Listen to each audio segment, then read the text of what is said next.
So here's what's happening right now, and I need you to understand just how significant this is, because the implications are staggering. We are watching, in real time, the slow-motion collapse of the very infrastructure that holds the Russian Federation together. And it's not happening because of some external force, well, not entirely. It's happening because Vladimir Putin made a catastrophic miscalculation when he launched his full-scale invasion of Ukraine. Let me back up and walk you through this, because the details matter. The Chechnya problem, Putin's original sin coming home to roost. On December 5th, a Ukrainian drone struck a government building in Grozny, the capital of Chechnya.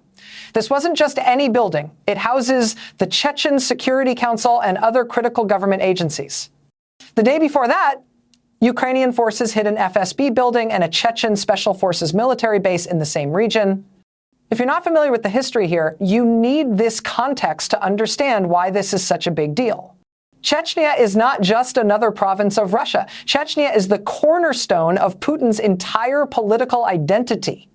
It was the Second Chechen War, the brutal conflict that began in 1999 that allowed Vladimir Putin to cement his power as Russia's leader.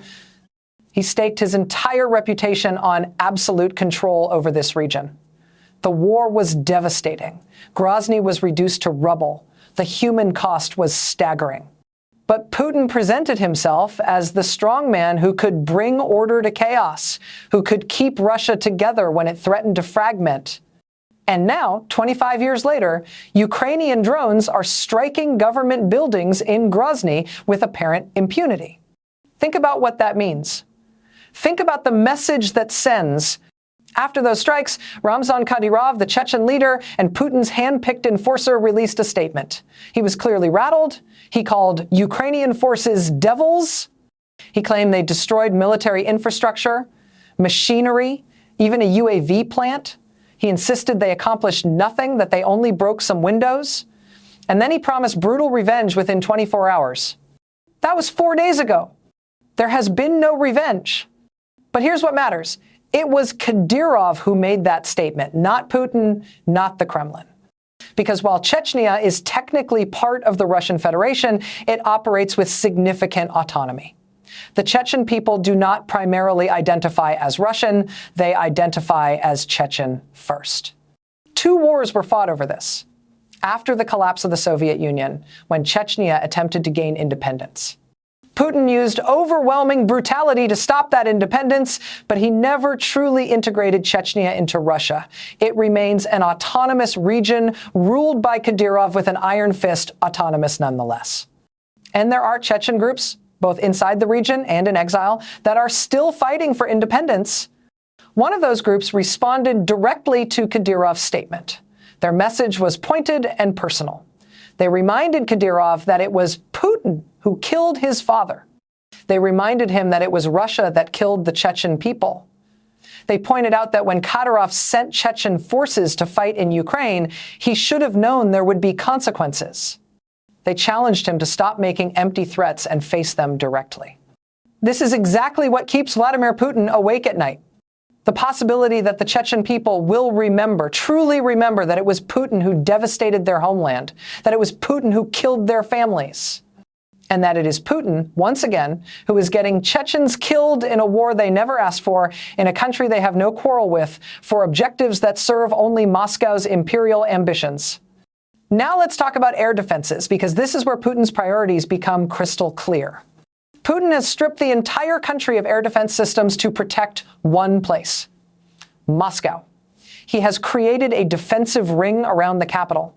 Moscow, with its 13 million residents, is protected. The other 120 million Russians, they're on their own. From a governance perspective, that's an extraordinary message. The president of your country is explicitly telling you that your life is worth less than the lives of people in the capital. That the city where your children go to school doesn't matter enough to defend. This isn't speculation. We can see it in the data. Ukrainian drones and missiles are striking targets across Russia, particularly in border regions and places like Chechnya, with increasing success. Why? Because there are no air defenses left to stop them. They've all been moved to Moscow. Imagine being a Russian citizen in Yakutsk, Yekaterinburg, or Grozny and realizing your government has decided you are expendable. And it doesn't stop there. Regional budgets are collapsing. Infrastructure is crumbling. And the reason is simple. All the money is going to the war. Take Yakutia, for example, the Sakha Republic in Siberia. This region produces about 80% of Russia's diamonds. The diamond industry generates roughly $4 billion a year. And what do the people of Yakutia get in return? There's footage of residents lining up in massive queues to collect food, literally lying on the ground. This is not an isolated incident. This is a pattern. Even Kremlin-controlled state media is now reporting on regional budgets running out and infrastructure falling apart. In Irkutsk, more than 167,000 people were left without heating in minus 29-degree weather. In Novosibirsk, dozens of residential buildings lost heating. In Rostov, residents lost water after major pipe failures. Some regions are cutting payments to soldiers because they're running out of money. Budget deficits are 10 times larger than planned. One city, Yekaterinburg, has declared bankruptcy. Workers in Kuzbas haven't been paid for months. And then there are the blackouts. Large portions of Russia are experiencing regular power failures, not because of Ukrainian strikes, but because infrastructure is failing. In 2024, the Kremlin canceled dozens of maintenance and modernization projects due to lack of funds. All that money went to the war. Meanwhile, Kremlin officials blame Europe. They claim sanctions are the problem, never mind that Russia chose to invade Ukraine twice. And here's the deeper issue that doesn't get enough attention. The incentive system in Russia is broken. Local officials are not elected. They are appointed by Putin. They don't answer to citizens. They answer to the Kremlin. So there is no incentive to fix roads, heating, or basic services. As Charlie Munger once said, "Show me the incentive, and I'll show you the outcome." In Russia, the incentive is loyalty to Putin, not service to the public. This is how empires fall. Not all at once, but slowly, from the edges inward. When regions start asking what they're getting out of the arrangement. When maintaining unity becomes more costly than letting it go. Ukraine understands this. Striking targets in places like Chechnya isn't just about military damage. It's about exposing the fact that Moscow cannot protect its regions. It's about forcing people to confront the reality that their relationship with the Kremlin is exploitative.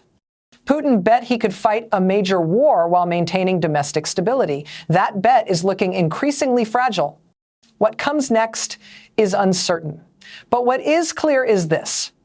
We are watching something historically significant unfold. The nightmare scenario for Putin is not losing in Ukraine, it's winning at such cost that he loses Russia itself. And right now, that is no longer hypothetical.